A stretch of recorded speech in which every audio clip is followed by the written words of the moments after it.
Ladies and gentlemen, I'd like to introduce our next guest speaker. His name is Michael He. Michael He is a rising sophomore at Harvard, studying economics. As a native of Atlanta, Michael graduated from the Westminster Schools, at which he was salutatorian and the first ever Asian American president of the student body. At Westminster, Michael led several influential clubs, such as Think North Korea, an organization aimed at spreading awareness for the human rights crisis in North Korea. At Harvard, Michael dedicates his time to the Harvard-China Forum, the Harvard Project for Asian and International Relations, and the Harvard Glee Club.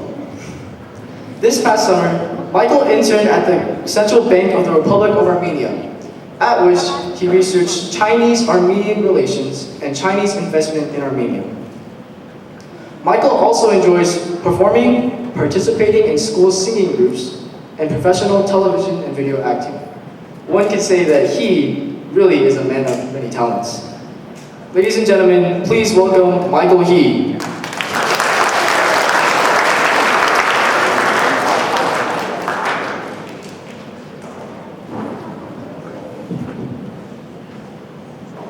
Hi everyone, like he said, my name is Michael He. I am a student at Harvard right now, and I'm a rising sophomore, so I just finished my first year. And today I want to talk a little bit about my own college experience and also my experience this summer. So I know a lot of you look a little young in the audience, but when you get to college, a lot of times you'll feel lost. Like, you don't know who your friends are, you don't know what classes you're going to take, you really don't know what you're going to do with your life at all. And that was definitely me going into Harvard this past fall. And so, and so you'll get to a brand new school, the campus will be huge, it'll be way bigger than your high school, and you'll see so many different people from all walks of life. And it'll take some time getting used to. And then if you're in the north, the winter will hit and you'll see people skiing on the road because it's too snowy to put any cars there. And that's me. I look a little bit happy in that picture, but trust me, it was not a comfortable experience going from Georgia hot weather to snowing in the streets all over. And let's go back. So you'll take a lot of different classes, and you'll really think hard about which kind of classes you're going to take, but at the end of the day, I feel like most classes are about the same. They're really teaching you more how to think rather than exactly this content in the class. So I took all these classes. I think I know a lot more now than I did before, but for the most part, it's more, they've all become jumbled in my mind, so I'm not really sure what exactly I learned this year. So I think the biggest thing is to learn from people. So there are going to be people that you've never seen. They have experiences that are so much different than your own. They might be coming from different countries, different states, different cities. And some people I met this year. So this person, especially at Harvard, there's a lot of people that have crazy stories that you can learn about. So this person lived next to me this year. His name is Timothy Donor. He's a hyper polyglot. So he speaks over 20 languages. And to think about that, I can only speak 1.5 language if you count Chinese as a half. So he's been able to learn from his own experiences. So he grew up in New York City, which is a very multicultural city. And he was able to go to different communities and learn languages from the natives themselves. And that's really cool because I can't imagine being a teenager, 13 in middle school and going out to learn these languages, and he's been able to accomplish so much. Another person, this is Bryn Elliott. She's my friend. I met her here in Atlanta before we went to college, and she was homeschooled, and she is a touring musical artist. So she goes to different cities every break and multiple weekends over the school year to perform her music. And so the style of her music is actually philosophy. She's studying philosophy at Harvard, and she takes her experiences from learning philosophy and incorporates it in her music. So her first single was called Dear Anna, and it's about Anna Karenina, and it's about exploring her mind and seeing what she learned from Anna. This last person is Yasmin Siraj, and she's also lived in my entryway this year. She is an internationally figure skater, and she actually taught me how to ice skate a lot better. Being from Georgia, I've been ice skating a few times with the cooler, but that's nothing compared to her skills on the ice. So we were able to learn a lot of things in our entryway, how to ice skate. So really you can learn a lot of things from different people, and these are kinds of things you can't learn in the classroom, and so it's really cool to meet new people in college. And it's not just for your fellow students, there's also speakers that come in a lot of the time. These are some of the people I've heard speak this year. I wish I could go to a lot more. There's always a lot of things going on at different colleges with speakers. I entered this video contest a few months ago and I ended up winning, and I was able to meet my mom's childhood idol. Her name is Chen Chong. She's a Chinese actress, and she's become a mentor of mine. We keep in touch, and she's been able to help me learn about different things that I'm interested in, such as the entertainment industry. So, and also Teddy Zio there, he's a film producer. I met him, and he's been a good mentor of mine as well. And the activities I'm involved with on campus are Harvard China Forum, the Harvard Project for Asian and International Relations, and the Harvard Glee Club. And so with the Harvard China Forum, I was born in the United States. I grew up in an English-speaking household despite my parents being Chinese. And I was really bad at Chinese school. I'm sure some of the parents here, their kids were in classes with me, and my Chinese was absolutely awful. So when I went to Harvard China Forum, I decided, okay, these are a lot of kids who are from China, and they go to Harvard now. I can learn from them and learn how to engage more with my culture. So I'm in this club, and we host different speakers and events. We have the largest student-run conference about China in the world, and we are able to learn a lot about China through this way. Another group I'm in is the Harvard Project for Asian and International Relations. So this is the largest conference in Asia each year, hosted by Harvard, and we get to go to different cities and bring different ideas to the city. So this year, in a few weeks, I'm going to be going to Manila, the Philippines, and we get to learn about these ideas, and we get to run this conference and really learn how to run a large-scale conference. So it's really fun to be able to be part of that. And also, on a more fun note, this is the Harvard Glee Club. We get to sing at different colleges, different churches, and in different venues around the United States and around the world. I get to perform in chorus, a cappella, and it's something I did in high school, and I continue to do it in college. And so the big question a lot of people have is, what do you do with your summer? So for high school and middle school, it's a lot different because you don't necessarily need to do anything over your summers. But for when you get older, you should start thinking about what you want to do during your summertime. And for me, I really had no idea what I wanted to do this summer. So my classmates, there's a lot of geniuses at Harvard. They have been doing engineering computer science since they were very little. They got internships with Facebook, Microsoft, New York Stock Exchange right off the bat. So these people have been, they're geniuses. So they've gotten these internships. And for me, I don't have that kind of skill, so I didn't know what exactly I wanted to do this summer. So this is a quote from Ralph Waldo Emerson, and I think it really rings true to a lot of the things I think about. So this says, do not follow where the path may lead, follow it, go instead where there is no path and leave a trail. So I want to talk about my internship opportunities this summer and which one I ultimately chose based on this quote. So one of the biggest things you need to do is cast a wide net. So as a freshman with not much skill, it's really hard to find something that you can get as an internship, because these companies don't want to hire you because you still have so many years to go before you can actually be a full-time employee. And so I think the biggest thing is, no matter how good you are, you should cast your net wide and see different opportunities that are available. And so my first opportunity was going to Japan. This was offered to me. It was an opportunity to go to Japan, and it was the most lucrative option I got, and it was to eat a lot of sushi, to teach SAT classes for the whole summer, to live in someone in Japan's house. And I think this was a good opportunity, but I think teaching SAT to wealthy Japanese students so they can study abroad is not my biggest goal. I've done teaching experience before. I was an English teacher in rural Taiwan a few summers ago, and I thought that was more meaningful because these students were ones that didn't have the opportunity. But in this case, it would be someone who was a wealthy Japanese student who could find another teacher that could teach them the SAT. So I decided that I did not want to do this summer.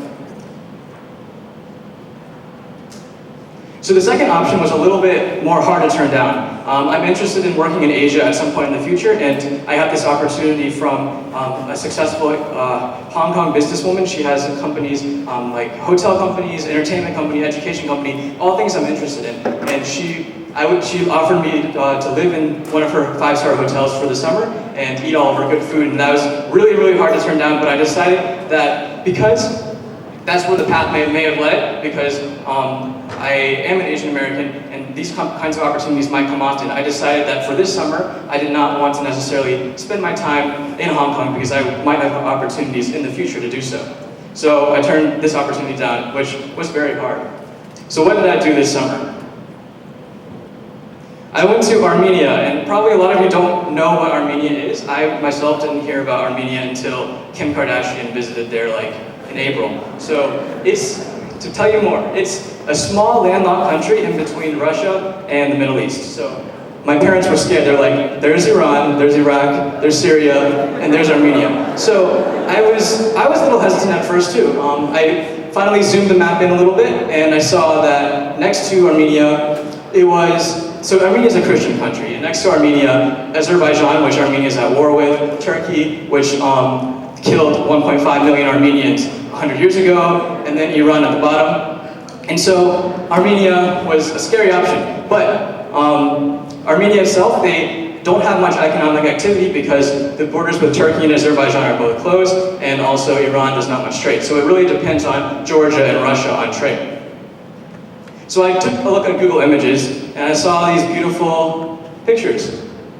And I was like, okay, I think I'm going to Armenia this summer. And this was from around Armenia, and this is actually the town I stayed in. So it's a lot more natural. The population's only 17,000 in comparison. Johns Creek is 4 times as large. So it was really hard. It was really in the middle of nowhere. 1.5 hours was the nearest city. So I stayed in this place. It's beautiful, but it's definitely different living there, especially because no one speaks English and everyone speaks Armenian and Russian. And so this is actually where I worked. It's the Central Bank of Armenia, and it is where I did my research on Chinese-Armenian relations and Chinese investment in Armenia. And so it was really hard to get this opportunity. When I saw the application form, it said only rising seniors and above. So I was like, crap, I can't even apply to this, even though I have ideas for what I want to do. So I ended up reaching out to them and saying, hey, I know I'm a really young person, but here's my plan. I will do research on Chinese-Armenian relations, Chinese investment in Armenia, and just give me an interview and we can talk about it. And luckily, I was able to get that. I did the same thing with a lot of different companies and organizations, and my door was closed, so I didn't get those opportunities. But this one, luckily, they gave me a chance. And so I did my research on that. And in the middle of my internship, I was like, okay, I'm doing all this great research. No one has really explored this topic before, but what can I do right now to fix this problem that Armenia doesn't have trade with different countries? And so I decided the problem was that there's not enough exposure for Armenia. So I made this is the old slide. So I made a travel video. And this video was posted on numerous different websites. It was in English and in Chinese, and it ultimately got over 100,000 views on different websites. And it made some news lines. I got interviewed by different places, and it really helped expose this country that no one really knows about to the world. That's Armenian news site, Arabic language news site, and people in Chinese, Dutch, French, English language, they posted comments about it. They talked about how they're interested in going. That's from Scotland, now that they saw the video, and that's in Canada. And so really, I was able to expand this country to a lot of different people. Different organizations in Armenia reached out to me to help promote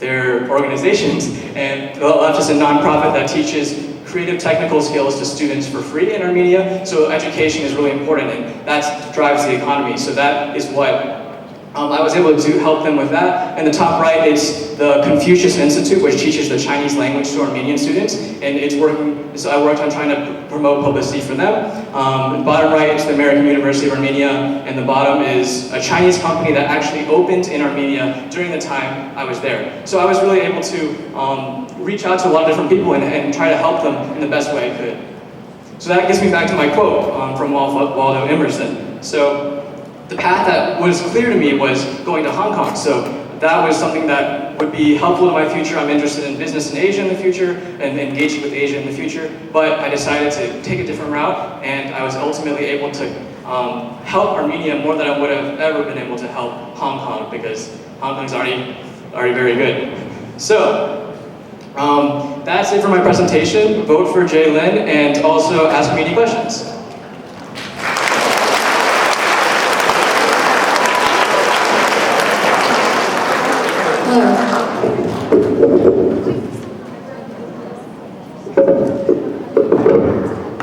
All right. Thank you so much. much, Michael, for this wonderful presentation. Now we're going to have a very short Q&A, so feel free to text that number right now and he'll be taking questions. Our first question is, could you please sing for us? No, I'm not the best of singers. I'm actually, so you know when there's a singing group, there's like a bunch of people and then someone's in the front? That's never me. So I'm in the back. And I'd like to keep it that way right now.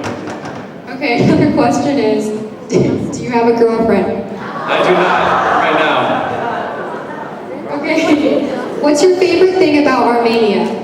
My favorite thing about Armenia is how nice the people are. So you probably don't know this, but there are only 3 million Armenians in the country, and they really don't get to see much of the outside world. So when they see someone like a Chinese person coming to Armenia, they're really embraceful and hospitable. So I got to go to so many people's different houses. Their families cooked dinner for us, and there were actually quite a few of us interns there. So they were very nice to these foreigners, and it was really a good experience. Where did you find the applications for all these wonderful opportunities? So that takes a lot of digging. There are opportunities postings available probably at any college, but they're not publicly posted because these people, they don't want a million people applying because then they can't really look through all these applications. So for this one, it was in the upperclassmen economics mailing list, and I somehow got a hold of that and was able to apply to that. For Hong Kong, it was not actually an opportunity available at the time. I had met someone and I told them, hey, if you know anything about anyone in Asia willing to take a freshman intern, please let me know. And they put me in touch with there. I applied through the regular process, and then I was ultimately given the opportunity to do so. Japan, there was opportunities through the Japan Institute at Harvard. Okay, our last question is, what do you think you benefited from most when you were studying in Harvard? I think definitely I'm much more willing to branch out to people that are much different from me. There are a lot of people at Harvard that are not like anything that you've ever seen before. They come from different backgrounds, different countries, different schools, and even the people that are from Georgia, they're very different. So as I was mentioning before, Bren Elliott, she's the performer. These people, they come from different schools, and it's really opened my mind to be able to embrace different ideas. All right, thank you so much, Michael. Let's give another round of applause.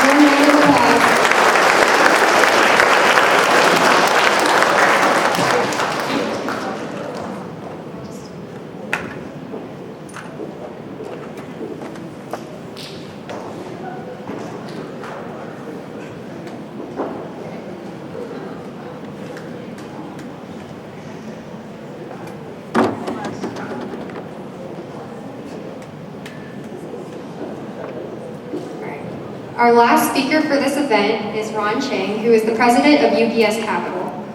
He also maintains responsibility for UPS Incorporation's intellectual property portfolio, earning his undergraduate degree in finance and an MBA from Pepperdine University. Ron has over 20 years of financial experience with UPS, the world's largest transportation and logistics company.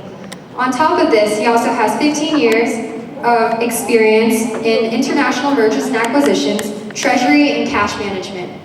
We'd like to thank Ron for graciously agreeing to come speak with us today from his busy schedule. And let's give a warm welcome to Mr. Chang.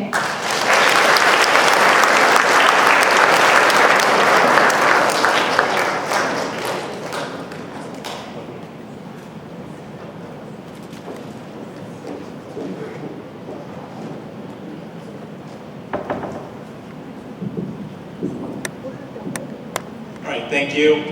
I first want to congratulate Rebecca Young for being accepted to Harvard, Yale, and Duke. That's quite an accomplishment. Let's give her a round of applause.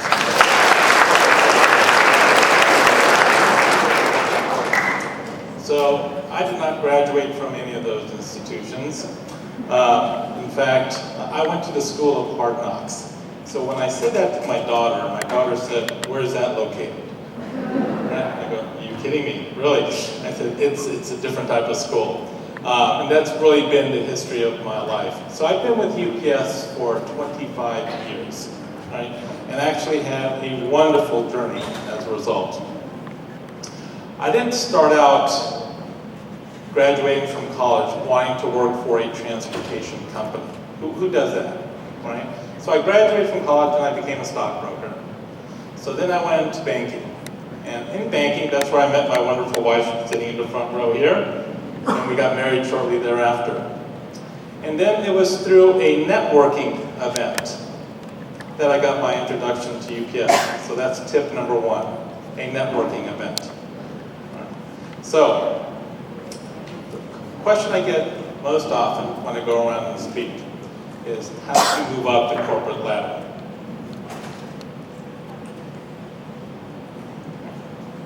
So I'm going to share a little bit about my story and give you some tips along the way. Right? Number one, I'm going to assume that everyone is going to be competent in their fields of discipline. Right? So that's taken for granted. Right? Number two, I will tell you, this tip is important. There are no shortcuts to the top. Just because you graduate from school with a diploma doesn't mean you have it on easy street. In fact, I heard a graduation speech once, and this individual said, your diploma is simply a learner's permit for your drive through life.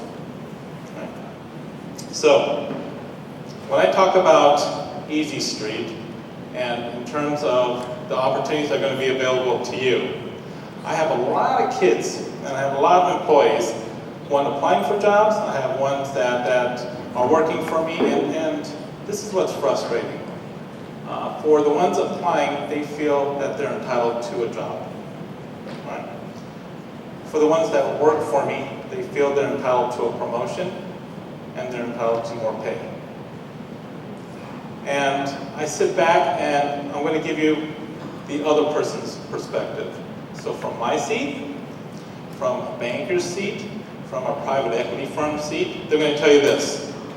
Corporations are in business to do one thing, and that's to